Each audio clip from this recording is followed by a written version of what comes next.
Hello and welcome to this important studio discussion as part of activities to mark Men's Week, organized by the Ministry of Ecclesiastical Affairs, Family and Gender Affairs through the Bureau of Gender Affairs in collaboration with the Caribbean Male Action Network Cariman Dominica chapter. Joining me in studio here today are the Permanent Secretary in the Ministry of Ecclesiastical and Family and Gender Affairs, Mrs. Helen Royer, the Acting Director of the Bureau of Gender Affairs, Ms. Melissa Morgan, and the President of the Gender Advisory Committee and President of Cariman Dominica chapter, Mr. Phillip Carlisle. They'll be our guests for the next 45 minutes at the studios here at GIS. And of course, this discussion is part of activities in the hosting of Men's Week. And of course, International Men's Day is celebrated annually on November 19th every year, and Dominica is no exception. So let's begin the discussion by welcoming everybody here to the panel. Thank you very much. P.S. Roy, we'll start with you. Men's Week. What is this all about? Hello, and thanks for the opportunity to be able to address issues relating to Men's Week. As was rightly said, November 19th yearly is being celebrated worldwide as Men's Day. But we at the Ministry of Ecclesiastical Affairs, Family and Gender Affairs, we thought through the Bureau and in collaboration with Cariman that we would have observed 1 week. We realized that that the men among us, they are very important, and the activities that we would want to do, it would take much more than a day, hence Men's Week.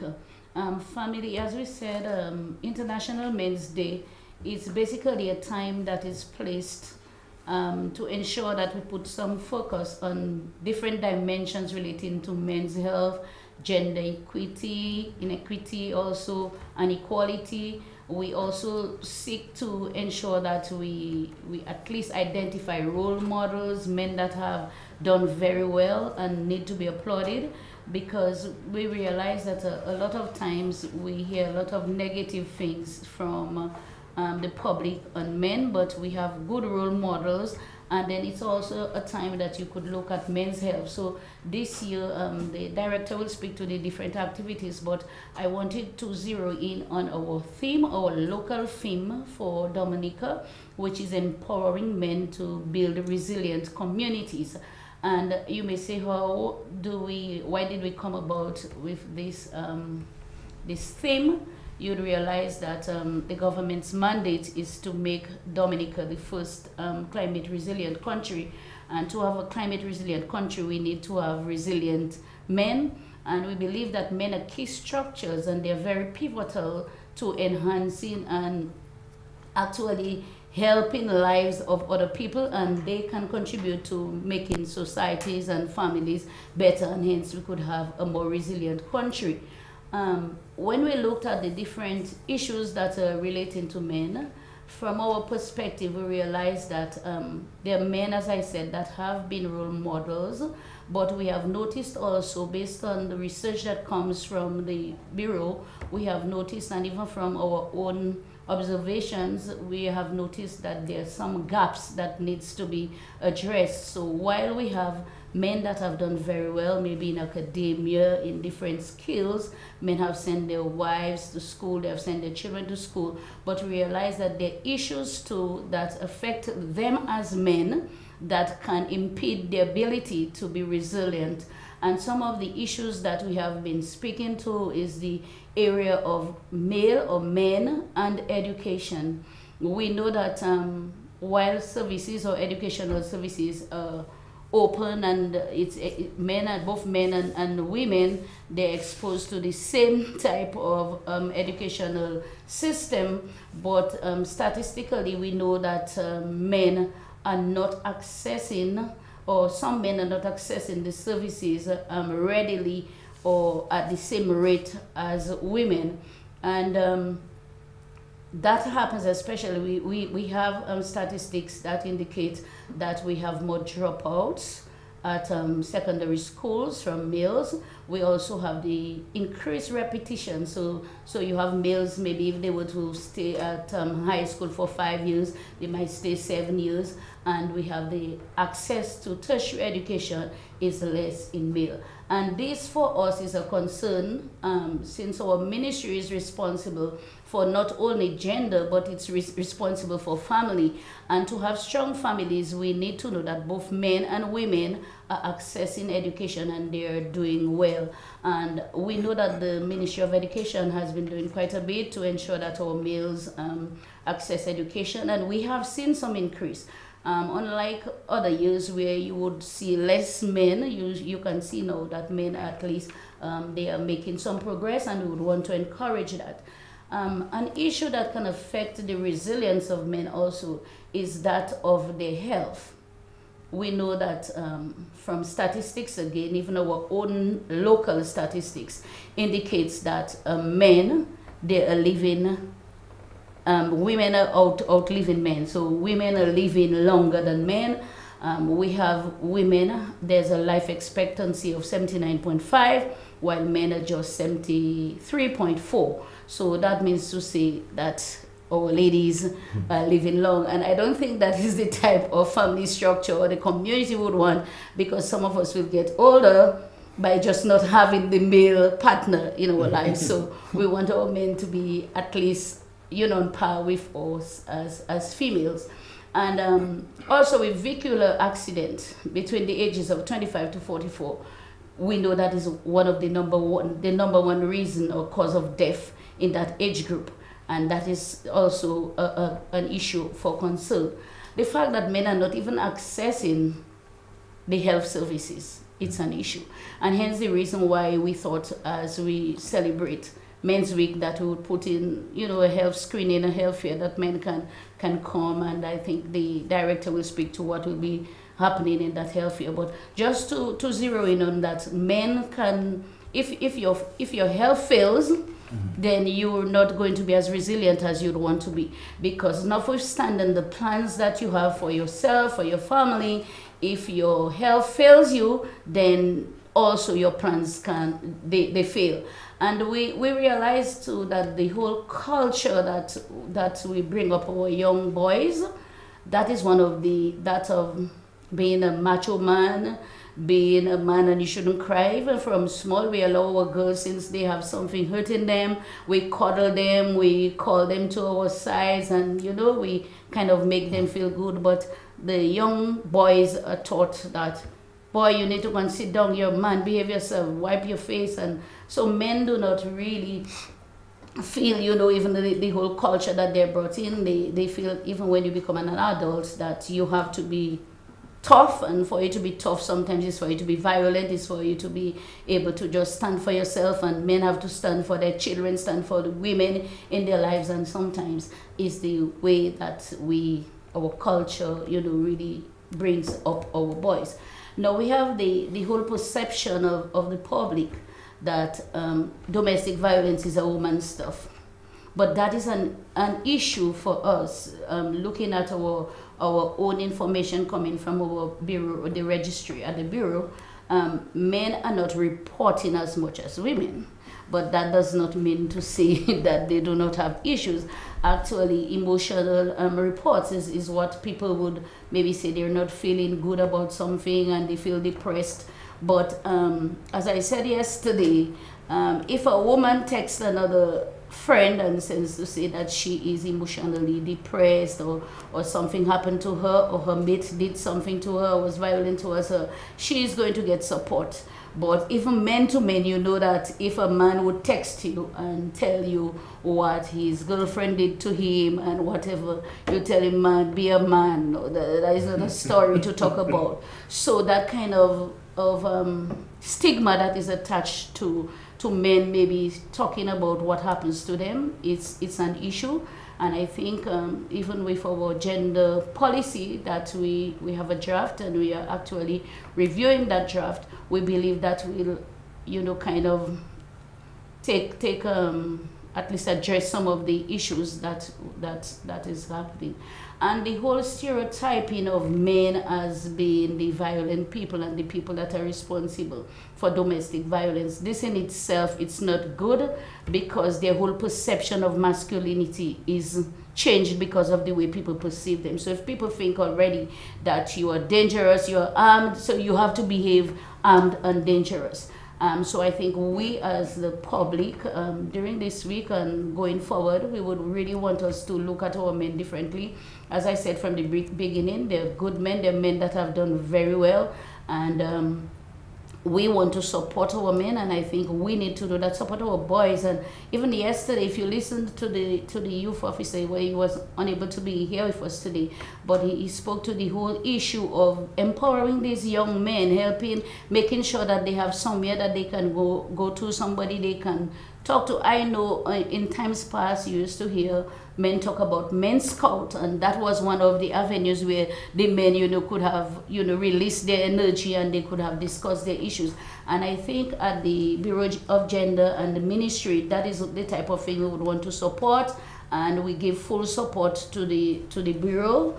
And we look forward to those issues that can affect men being resilient, that this be addressed, and we at the ministry will try our best to give that support in whatever area. With all these issues affecting men, how can we then empower them to build resilient communities? Well, one of the things, as we said, if we know the issues, remember we mentioned the issue of education. So simple, the services are affordable. Most of the places, before people, for you to get a degree or diploma, maybe you would have to go at least Barbados or somewhere. We have the open campus at UWI right here in Dominica, and it's a matter of just being there and supporting people, informing them, like in the business places.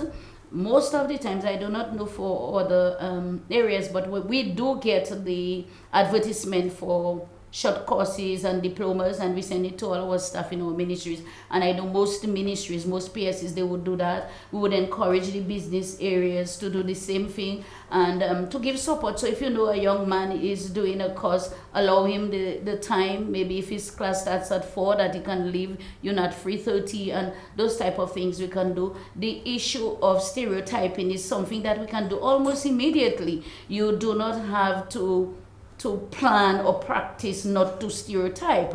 You just have to learn to respect people as a human being, as a man, because as I said yesterday, even at school there's stereotyping of the subjects that they choose.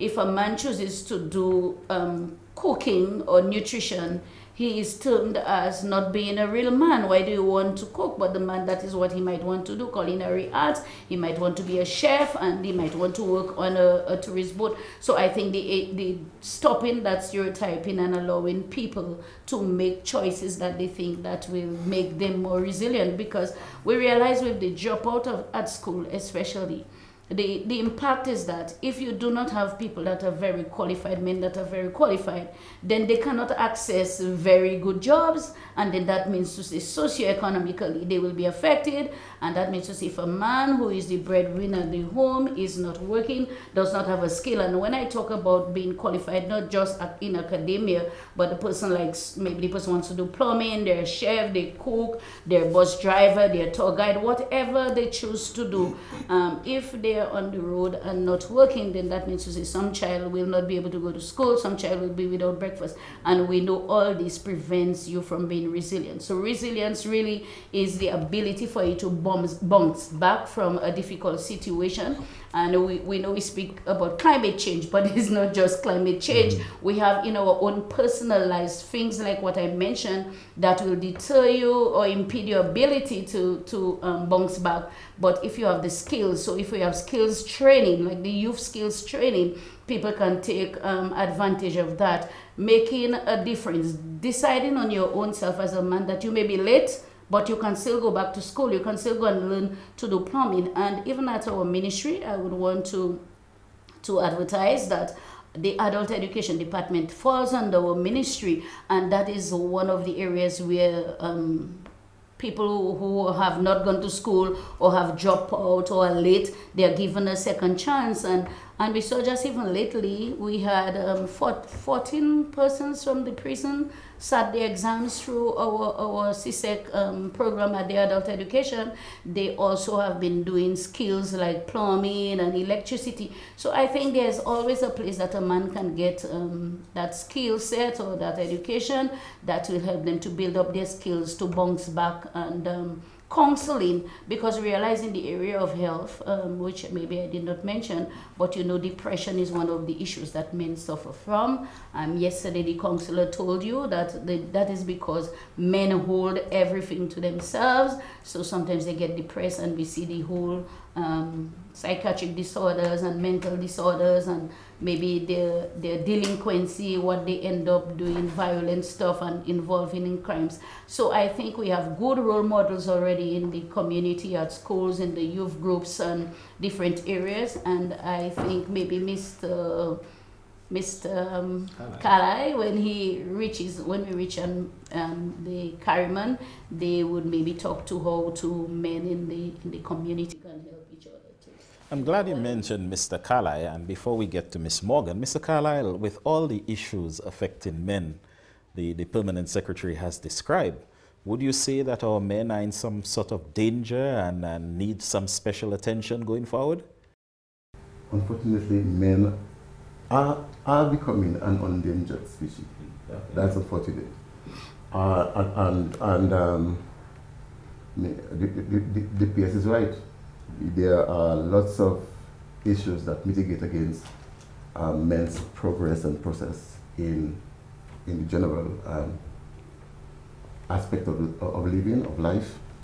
Some also, unfortunately, are caused by themselves. Okay. We are sometimes our greatest enemy, you know, as men, because we have not taken on the values by which we are supposed to engage ourselves in building quality lifestyles or developing core principles.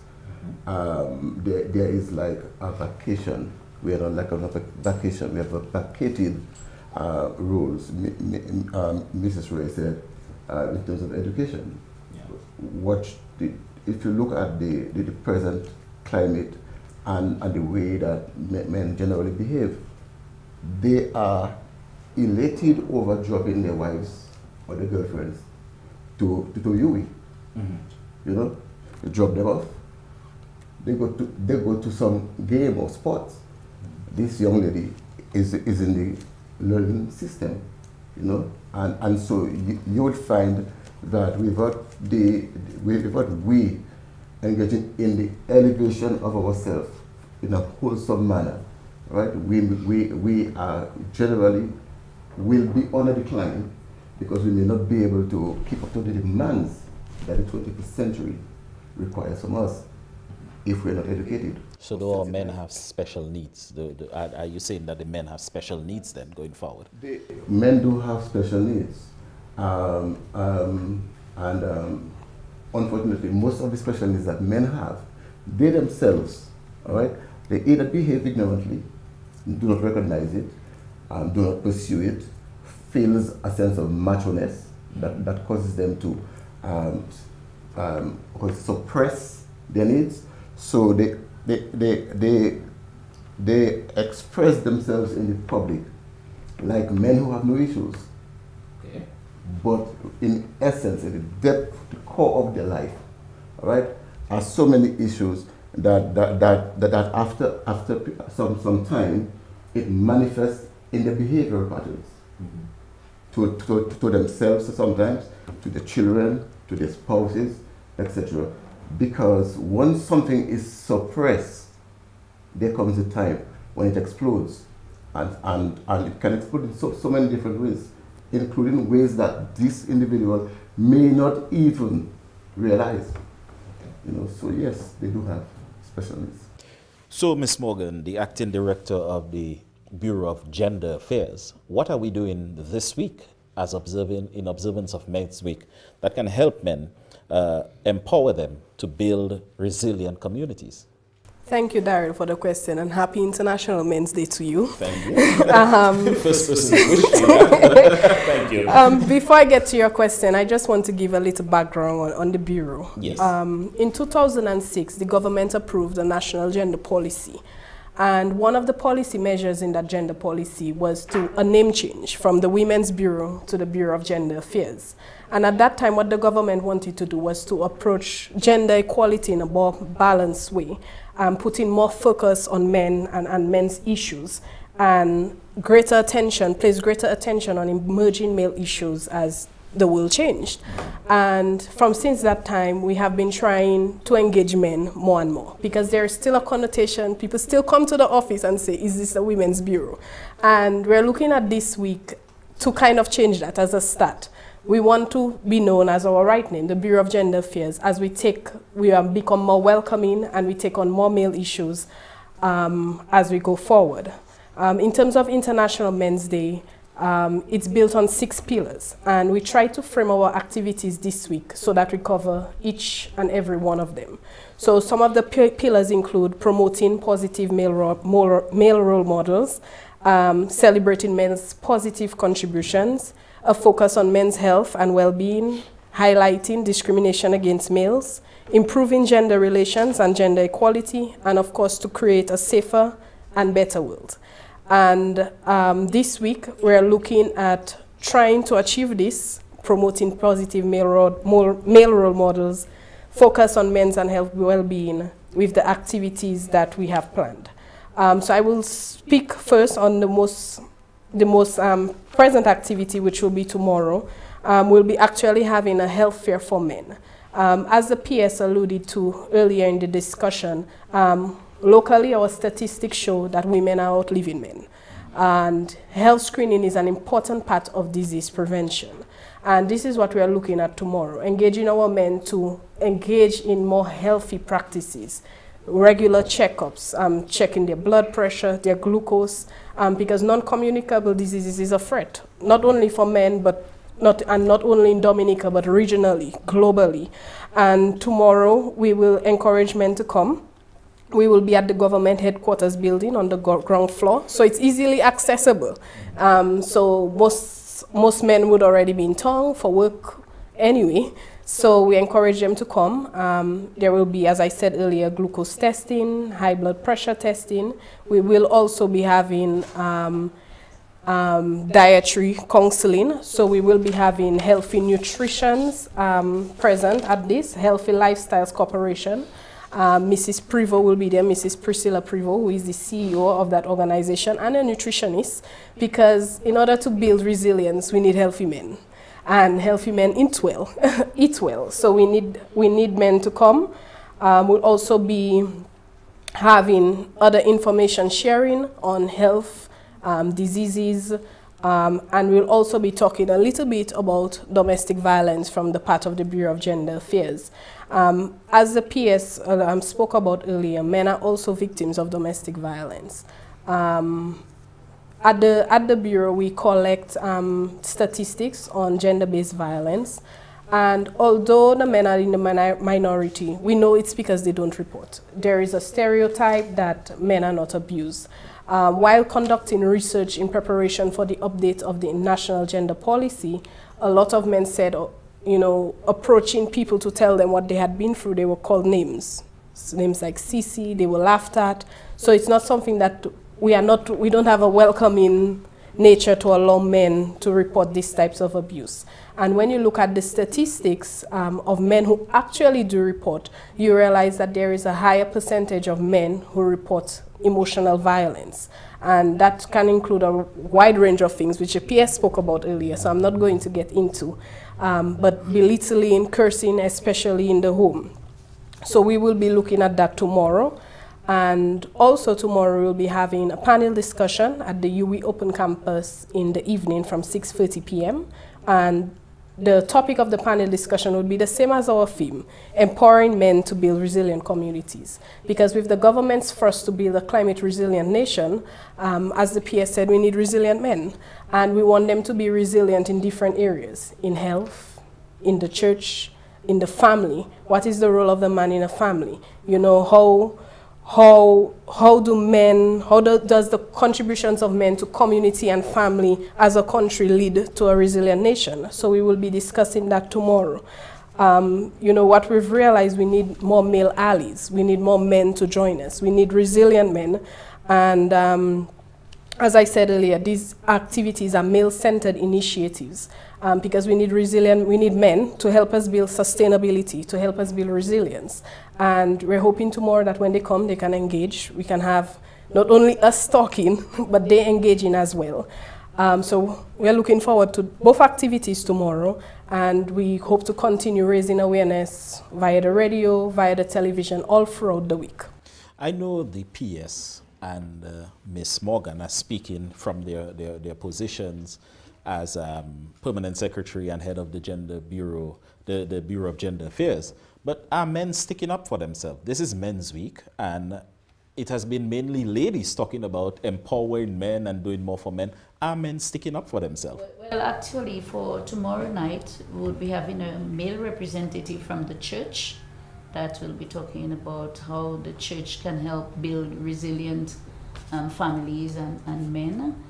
We'll be also having a male representative from the HIV unit, the head of the HIV unit, that will speak to issues relating to men, and we will have again a representative from Cariman. So it's not just it's not just the ladies. No. And yesterday we realized we had the man from the director or president of the National Youth Council, who is a man.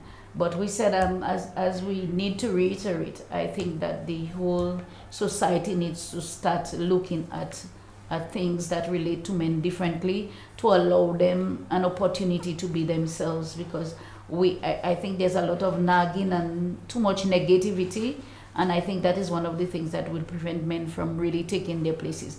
And even when they try to do it, they still have to be doing it, you know, with all, you know, being very careful what they say, who they say, because we have not created that environment. So I think there needs to be a conducive environment for men to be resilient. They need to get the support as little boys growing up from their parents, the school, and the National Youth Council president spoke to the different avenues, youth groups, scouts, wherever we have men. They need to be part of it.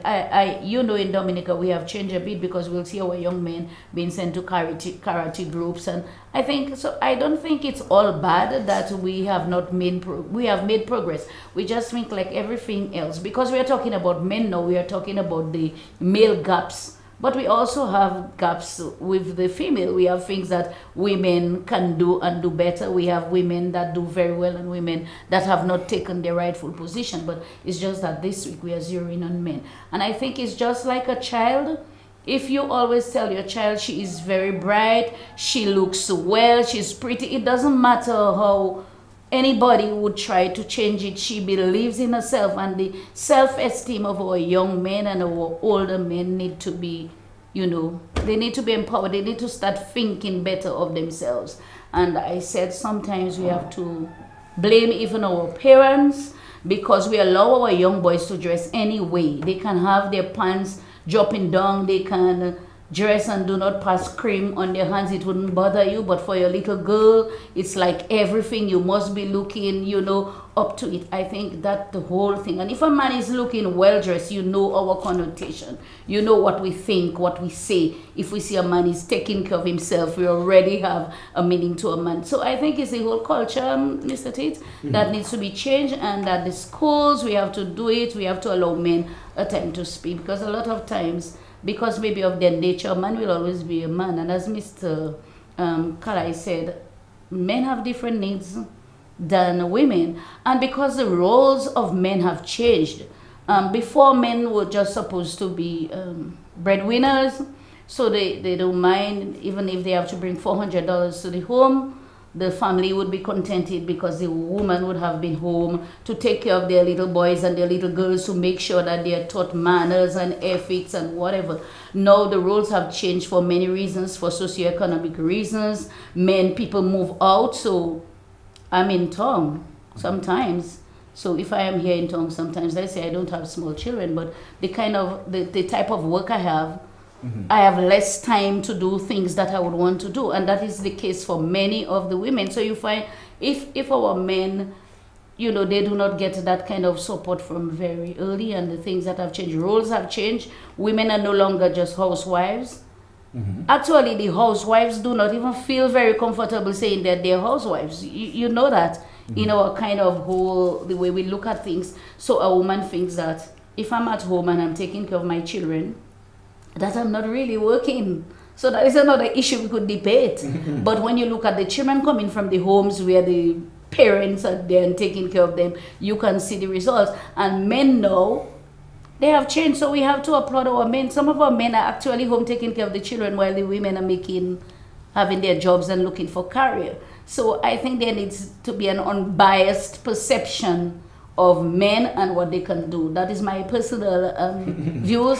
I think that men fail sometimes just as women fail, but I think that there are men that are very positive role models. And I think if we look at the little positive things and encourage them, they're not like women that talk. We just talk about everything. And that is our whole nature. Men are not like that. You have to probe them, and they have to get that confidence in you that when they, and you know what happens in the family sometimes. When if a man cries and tells his wife that he's feeling so sorry or whatever, when you have another little issue, you throw it back and say, you know, so this in itself, you know, kind of put you back to where you come from. So I think we have a lot to do, but I think that we can maybe celebrate those that have done very well. And I need to really reiterate that some of the persons that say a lot of negative things on men, these are the men that gave us an opportunity to go to school and stayed and took care of our families. These are the men that send their children to school. Maybe some of them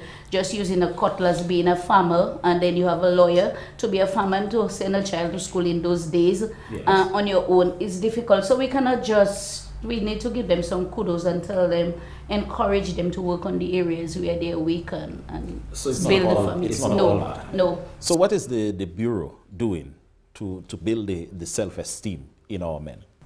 Okay, so a few years now we have been trying to engage more men in our programming. Do the men know that? Yes. Most of the times we actually have to go to them to try to engage them. More recently, what we had was a one-week camp for boys, teenage boys, because we want to start at a younger age. Teach them different things, you know, alternatives to violence, self-discovery, tolerance. So in the past, what we've had for 2 years in a row, we've met with boys we focus on the north, and then we did the east, in which we brought boys between the age group that I spoke about, and they were engaged in a very robust program, I must say, teaching them different things, how to express themselves, what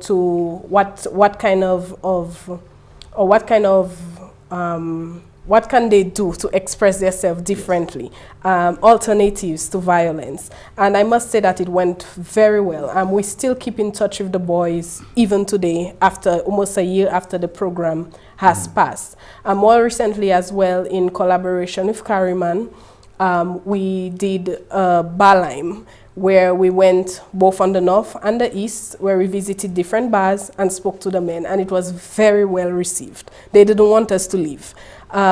So also we promote different messages. As the PS spoke earlier, we are updating our national gender policy, and we wanted to take into consideration emerging male issues. As she spoke about several issues earlier, including health, education, gender-based violence, and we are ensuring that our policy takes that into consideration. So when we do our programming, they are more involved, they have more of a say.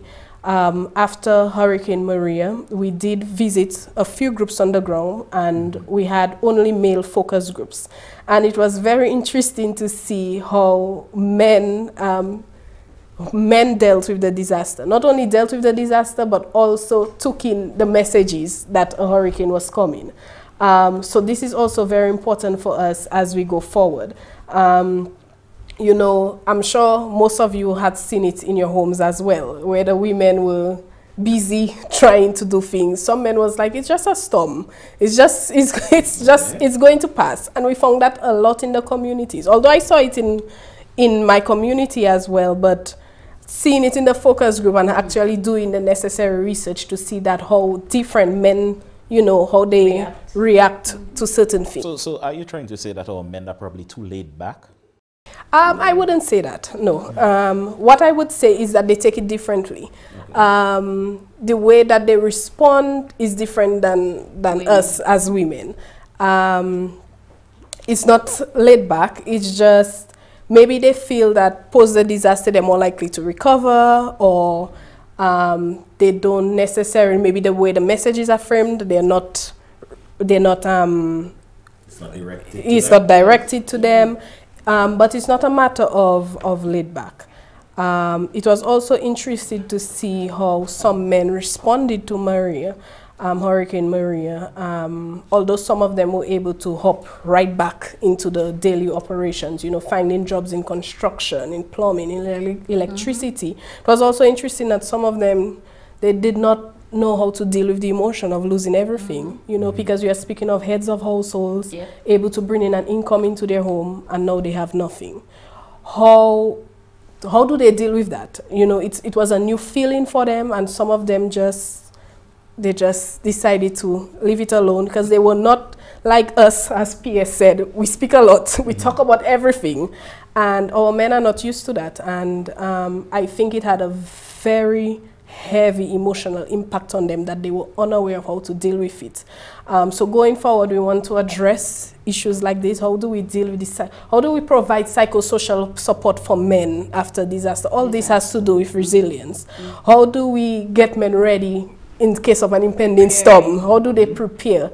So all of this is what we're looking at as we empower men to build resilient communities. Yes, because and Titre, one of the things we noted too from our research and you know, maybe the focus groups, is that the men were told, they listen to the radio, they know that, but they always think that there's nothing, and it's always the ladies making an issue. And we got the information that some of them is while the hurricane was on, that's when, you know, they started, and some persons, even personally with me, we had a place we could go downstairs, and I stayed upstairs because, you know, my partner decided there's nothing much that is going to happen. You know, we can stay up. And that was the view of many men, that they just felt it was not making any sense. So I think, again, it's just we have to appreciate the fact that men are not women. They think differently and they react differently to different circumstances. Well, I can tell you, I was like you. I chose to stay upstairs when I could have gone downstairs. And during the storm, I had to find my way downstairs.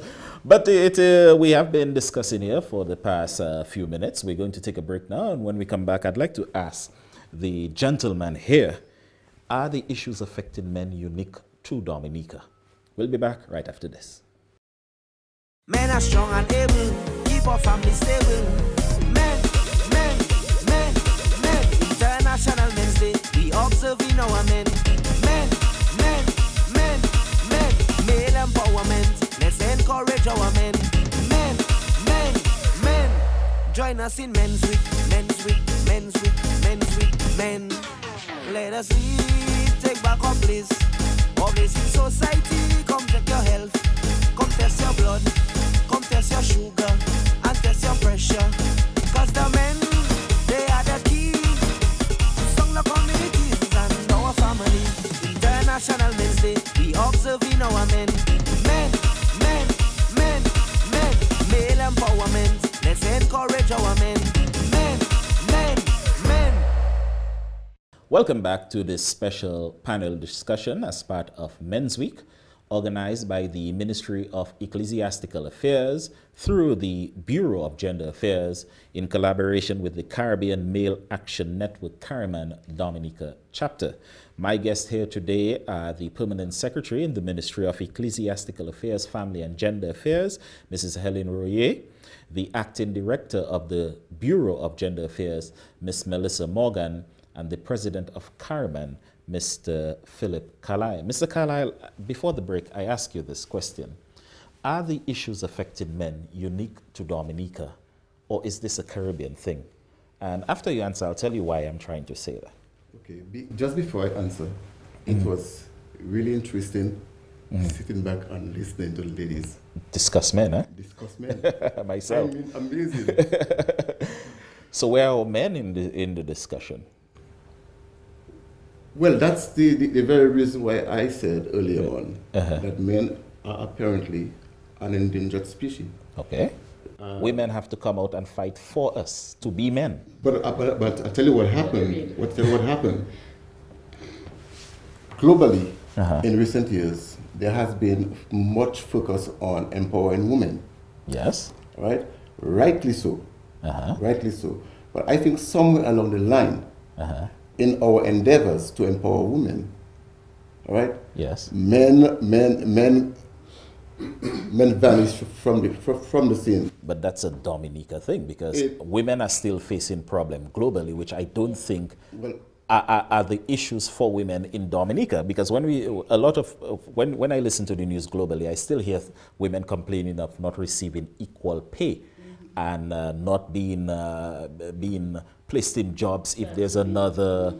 If a woman and a man applies for the same job, the man is chosen. I don't think that is the case in Dominica at all. You and I agree that Dominica, to a lesser extent, is experiencing this, right?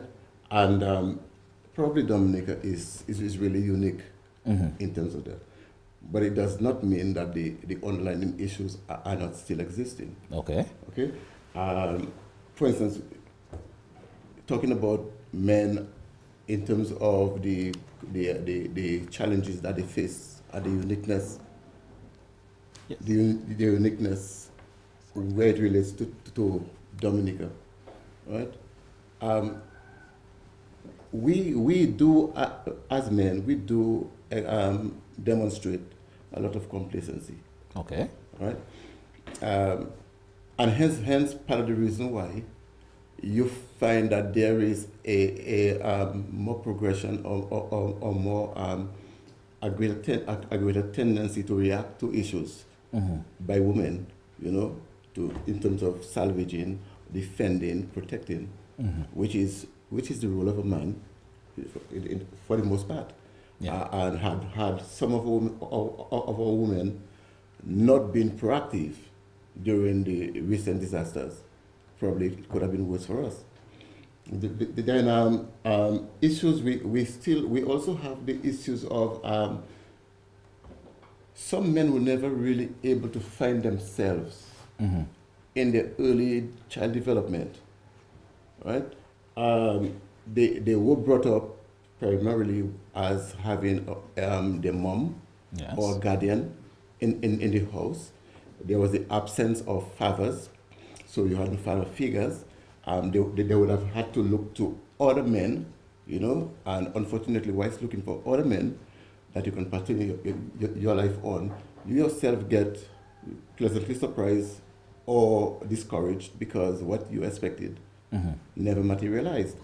So you have these things, and so it sort of shifted the focus of men, right, and made our men take sort of a back seat, in issues that we should have been played a greater role on. So how do you bring the men to the forefront? Right.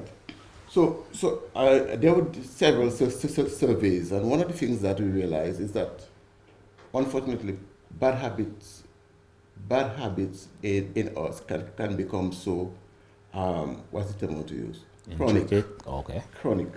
And once that is there, it makes it so challenging or difficult to reach the persons that you want to reach, that it has become very important to place a lot of emphasis and concentration on the growing male population rather than the seasoned male population. What I mean is that in my experience, some men have basically taken, has gone the trend of, well, that's who I am now. Okay. They do not embrace change. I'm making a general statement, but they do not embrace change, Okay. right? For instance, Cariman have been involved in different training and programs. One of the programs we had post-hurricane was Parenthood program at St. Mary's Primary, because we recognized that the behavior patterns in these boys was the absence of their father involved, and it was making a lot of progress and being very, very productive. Unfortunately, the hurricane affected a lot of things, Daryl, a lot of things. All right, and so we've not been back. But is that speaking to what the PS said? Men have not been able to respond. How are men resilient in responding to disasters? Because you're saying, as Cariman, you have not been able to go back to get the boys, to get the program you had going with the boys going again. Yes, that is true. And the disaster brought to the surface more challenges than you would have originally imagined. Right? Because even with our youth programs, yes, because before the hurricane, we had a very successful project funded by CDB, sports and music. You know, a lot of it concentrated on the south of the island, but all of the facilities and equipments got destroyed. Are men making excuses? In some cases, yes. In this case, it's factual. It's very factual. We've been seeking assistance, and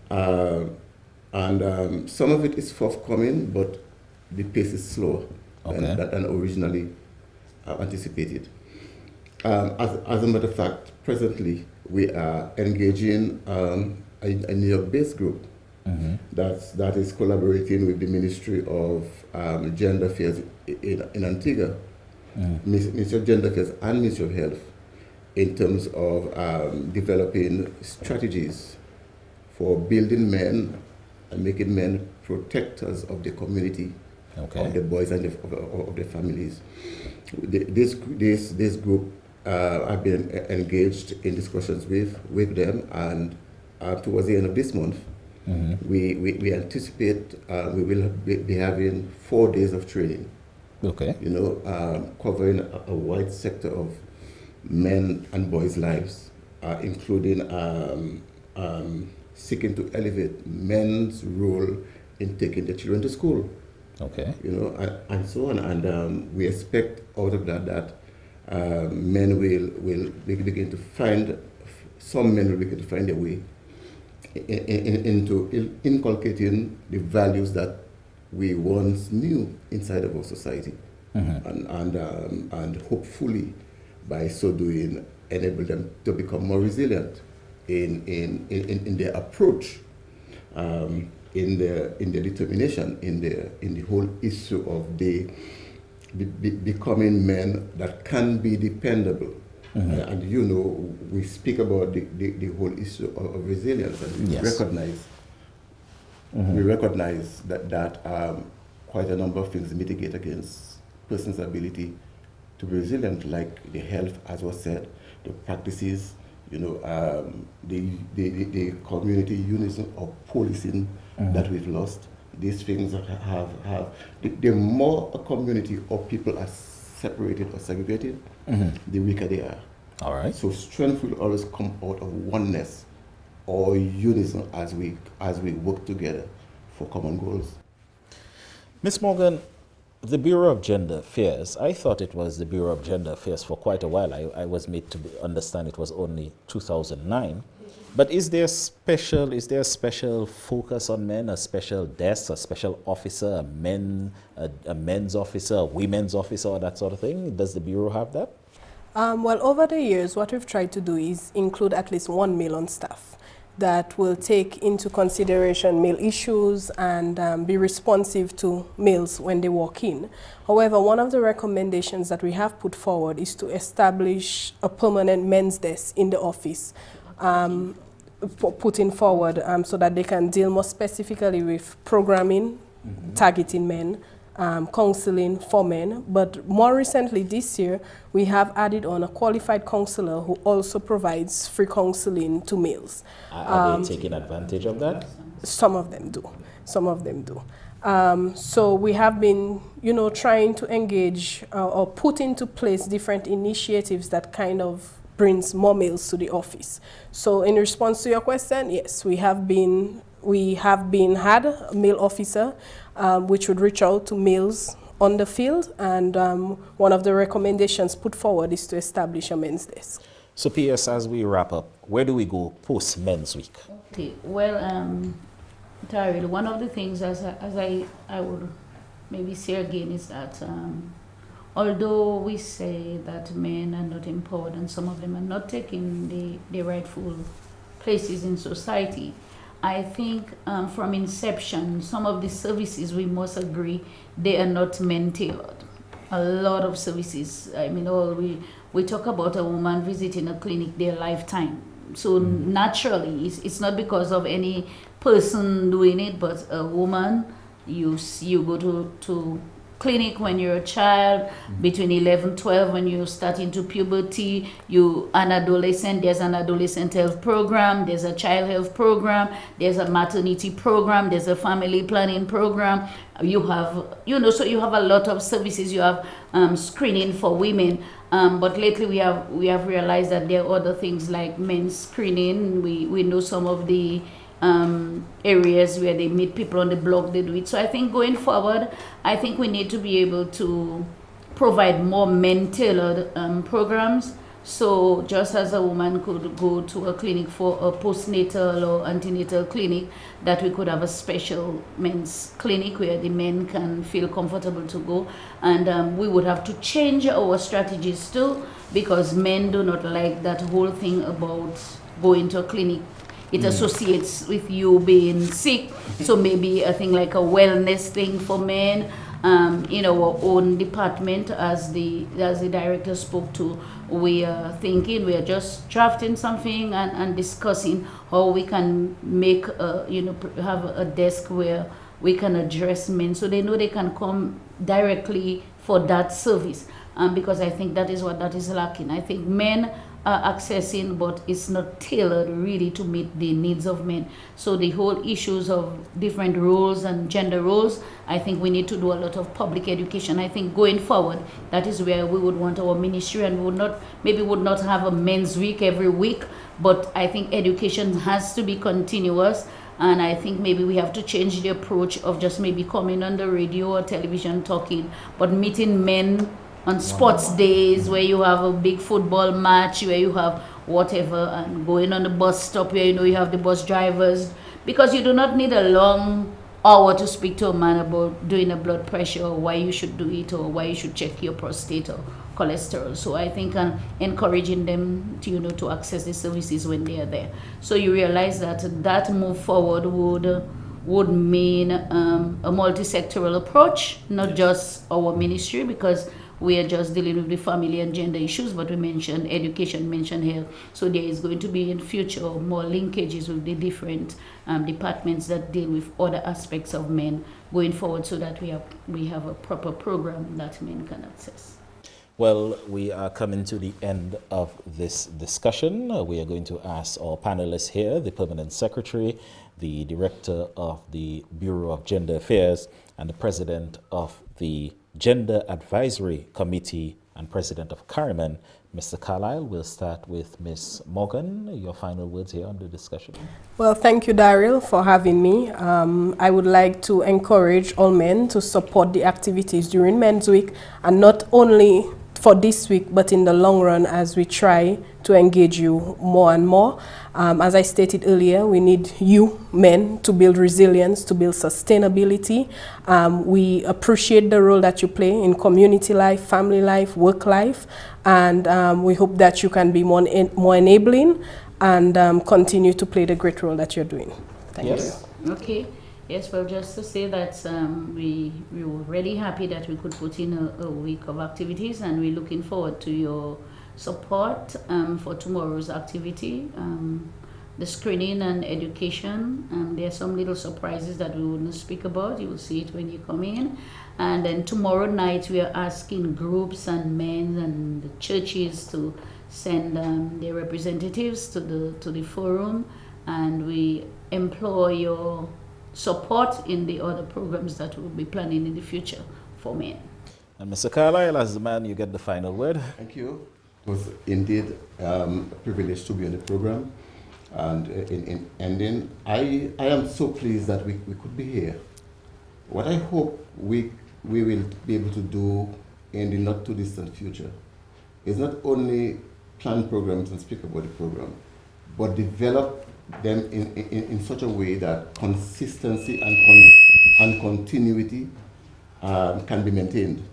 Because if unless we're able to maintain or some momentum, then things fall apart. We, as men, we have responsibilities, we have roles to play.